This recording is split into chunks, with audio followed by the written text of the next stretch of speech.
Good morning students. कल हमने Mendel का जीवन परिचय पढ़ा।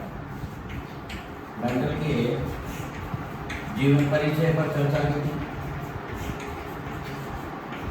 आनुवंशिकी क्या है इसके बारे में पढ़ा था। आनुवंशिकी के अंदर कौन कौन से विषय जो हैं वो अध्ययन क्षेत्र में आते हैं ये पढ़ा था। आज हम जो चर्चा करेंगे वो है कि मेंडल ने अपने प्रयोग के लिए मटर के पौधे को ही क्यों चुना, उद्यान मटर ना। तो बात करेंगे प्रयोग का जो पादप है, प्रयोग का पादप।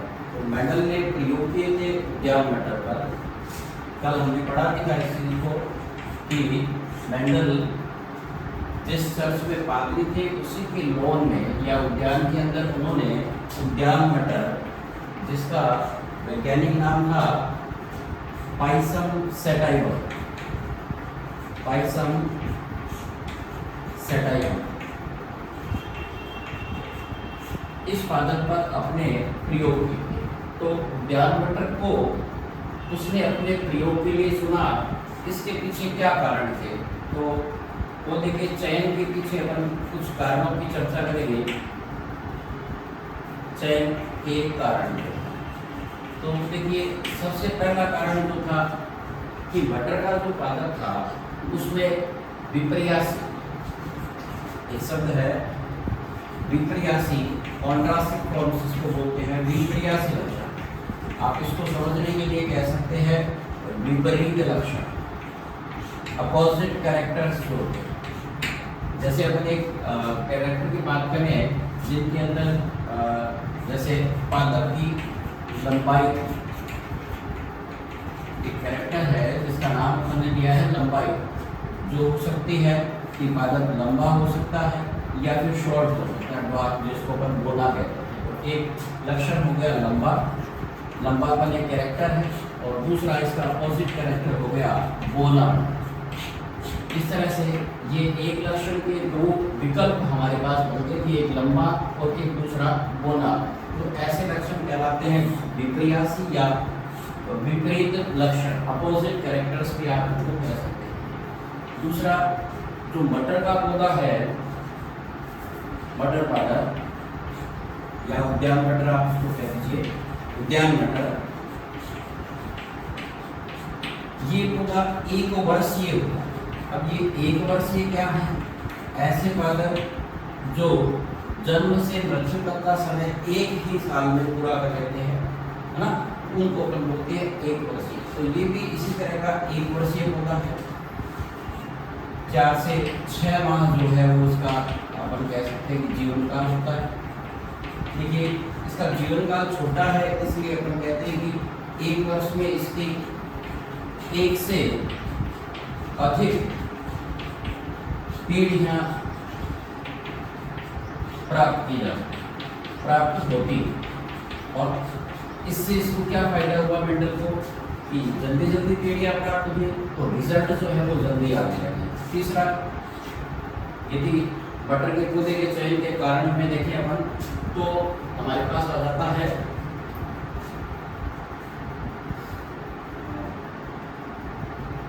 तीसरा कारण अपन ले लें तो थर्ड कैरेक्टर में बात करें अपन,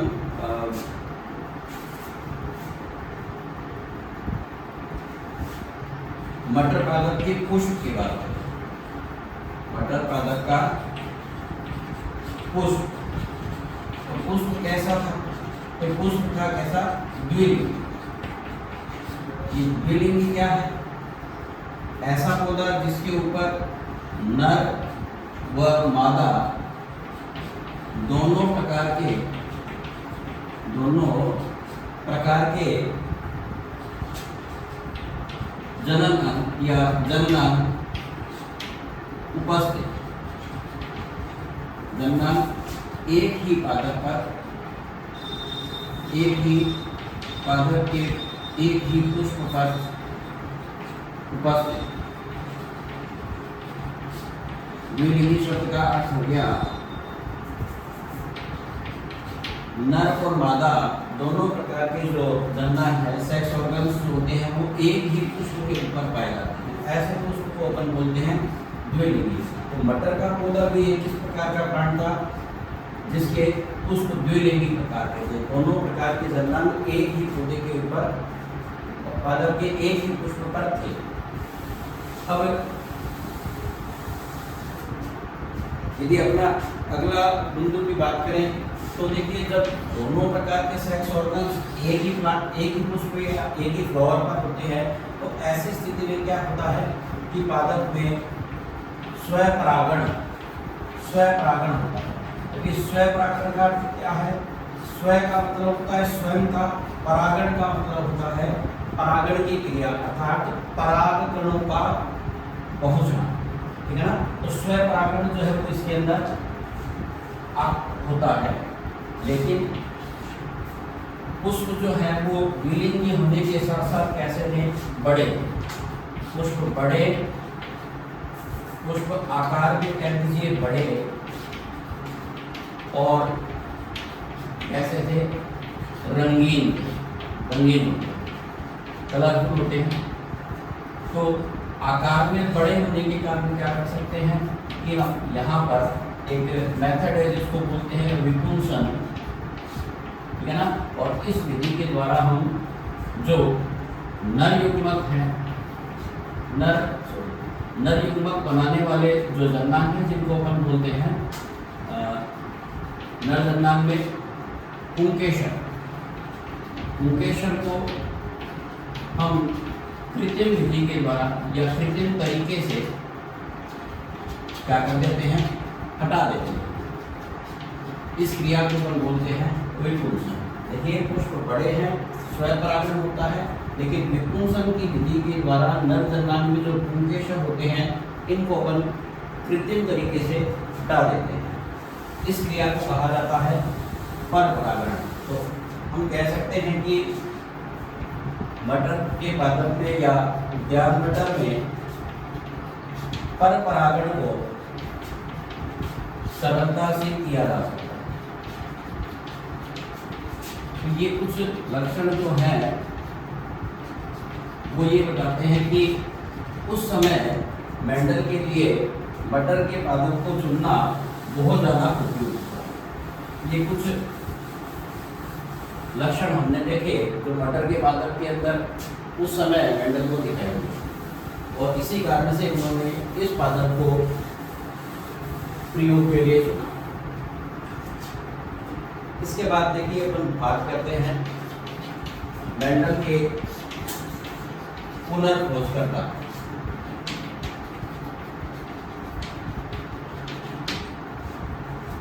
मेंडल ने अपने आनुवंशिकी संबंधी जो प्रयोग किए थे या संकरण संबंधी प्रयोग किए थे, इनको 3 अलग अलग देश के वैज्ञानिक, एक जो है वो हॉलैंड से है, एक जर्मनी से है, हॉलैंड से थे ह्यूगो डी व्रीज, जर्मनी से कार्ल लॉरेंस, एक ऑस्ट्रिया से, जहाँ से मेंडल खुद थे वहीं से थे, ये ऑस्ट्रिया से थे एरिक वॉन सेरलर।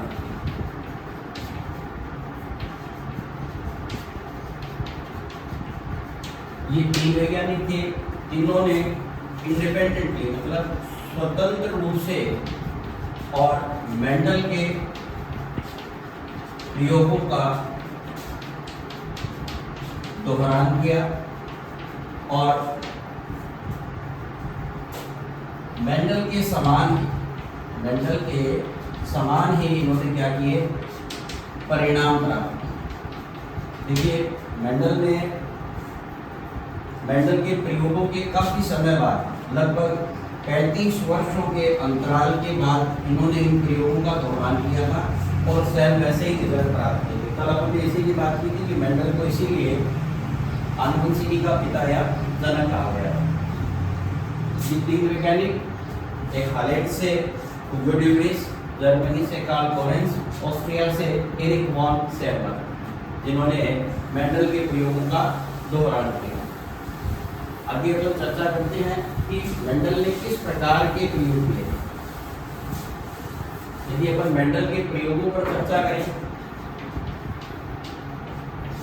तो मोस्टली उन्होंने आपके स्टैंडर्ड के हिसाब से 2 ही प्रकार के प्रयोग किताबों में लिखे हैं। एक जिनको कहा जाता है एक संकर संकरण, और दूसरा प्रयोग जो कहलाया उसको द्विसंकर संकरण। एक संकर संकरण को मोनोहाइब्रिड क्रॉस और द्विसंकर संकरण को बोलते हैं डाइहाइब्रिड क्रॉस। देखिए एक संकर संकरण में एक जोड़ी जो विपर्यासी लक्षण होते हैं और ड्रास्टिक फॉर्म्स जो देखने को मिलते हैं या अपोजिट कैरेक्टर जो होते हैं उनकी वंशानुगति कैसे, ये कैसे एक पीढ़ी से दूसरी पीढ़ी में स्थानांतरित होते हैं, इस बात का अध्ययन करते हैं। और द्विसंकर संकरण में एक साथ 2 जोड़ी लक्षणों की वंशागति का अध्ययन किया गया। जब हम एक लक्षण की वंशानुगति का अध्ययन करते हैं तो वो कहलाया एक संकर संकरण, और जब एक साथ 2 लक्षणों की वंशानुगति का अध्ययन करेंगे तो वो कहलाता है द्विसंकर संकरण। देखिए एक संकर संकरण में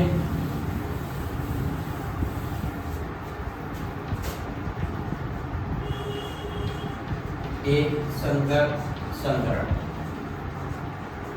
यदि अपन उदाहरण के लिए लें एक विपर्यासी लक्षण, कोई भी मेंडल ने टोटल 7 जोड़ी विपर्यासी लक्षणों पर अध्ययन किया था। उनमें से एक लक्षण लिया हमने पादप की लंबाई, जिसकी बात पहले भी की थी। इसका एक डोमिनेंट या प्रभावी कैरेक्टर जो है वो होता है लंबा या पादप की लंबाई अधिक, और इसका रिसेसिव या अप्रभावी जो लक्षण होता है वो होता है बोना। देखिए लक्षण जो है उनके संकेत जो है वो प्रभावी लक्षणों से बनाए जाते हैं, जिनको अपन बोलते हैं जैसे कि लंबापन का कैरेक्टर है तो लंबेपन को कहा जाता है टॉल, तो इसलिए इसका संकेताक्षर हो गया टी, और जो रिसेसिव कैरेक्टर होता है उसको स्मॉल से लिखते हैं तो ये कहलाता है स्मॉल टी। फिर बात करें तो कोई भी लक्षण जो है उसके लिए एक जीन होता है और एक जीन के 2 विकल्प होते हैं, ठीक है ना। तो ये विकल्प जो है वो एक जैसे हो सकते हैं, अलग अलग भी हो सकते हैं, ठीक है ना। तो इन्होंने जो पौधे लिए थे प्रभावी लक्षण वाले जो थे वो कहलाए शुद्ध पौधे। तो शुद्ध लंबे और शुद्ध बोने पौधे जो थे उनके बीच क्रॉस करवाया, तो प्रभावी लक्षण वाले पौधे का संकेत बना कैपिटल टी, अप्रभावी वाले का संकेत बना स्मॉल टी। ये दोनों ही पौधे कैसे थे, समयुग्मकी, ठीक है ना। तो ये समयुग्मकी लंबा पौधा हो गया और ये समयुग्मकी बोना। इस तरह से 2 हमारे पास जनक प्लांट्स बन गए। तो इसको थोड़ा सा अपन चेकरबोर्ड की सहायता से देखते हैं कि समयुग्मकी लंबा, समयुग्मकी बोना, इनको आप शुद्ध पादप भी कह सकते हो। ये शुद्ध लंबा हो गया, इसको अपन बोलेंगे शुद्ध बोना। संकेताक्षर इसके लिए बनेगा कैपिटल टी, इसके लिए बनेगा स्मॉल टी। ये जनक पादप जो है वो इनसे बनने वाले युग्मक की बात करें तो देखिए दोनों संकेताक्षर एक जैसे हैं, तो इससे कैपिटल टी और इससे बनेगा स्मॉल। दोनों के बीच संकरण होगा कैपिटल टी स्मॉल टी। ये आ गया आपका फर्स्ट जनरेशन।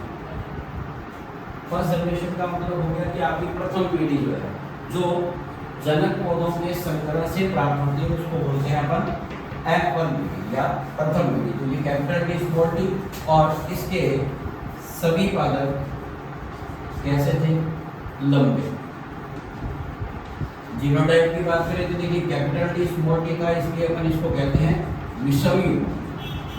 ये विषम युग्म की प्रॉपर्टी।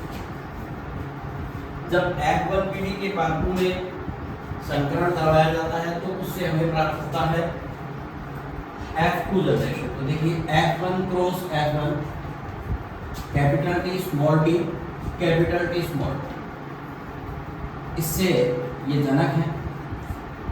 इनसे बनने वाले युग्मक होंगे आपके कैपिटल टी और स्मॉल, इससे भी कैपिटल टी और स्मॉल टी बनेंगे और इनके बीच संकरण करवाया जाता है तो capital T capital T, capital T small T, capital T small T और small T small.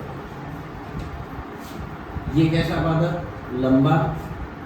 Capital T है इसलिए ये भी लंबा, कैपिटल टी कैरेक्टर है इसलिए ये भी लंबा और ये गोला।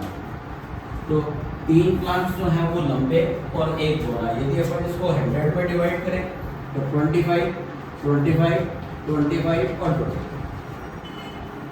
तो इनका बाहर से देखने पर जो कैसा लक्षण दिखाई देता है तो उसको अपन बोलते हैं लक्षण प्रारूप।